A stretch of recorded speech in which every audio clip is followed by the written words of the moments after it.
while goto represents an unconditional branch in G-code execution, if allows for conditional branching. Imagine being able to ask a question, and perform the goto only if the answer to the question is yes. In essence, that's what the if does. If condition is true, goto X. The entity enclosed in the square brackets is called a conditional expression, and they don't really look like condition is true, that's just an English translation of their general form.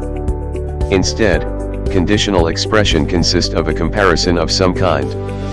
If hashtag 100 EQ0 goto 110, goto 200, that number 100 EQ0 is a conditional expression that checks whether the value of number 100 is 0.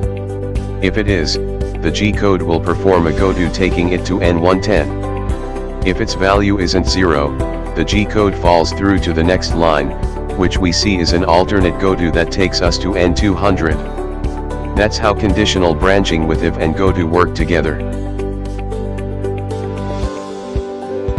Simple example of performing helical milling making use of conditional expressions. The conditional expression is stating, if variable 11 is greater or equal than variable 4 goto 2, so what does this mean? Usually this is where people get confused, so today I will simplify it for you.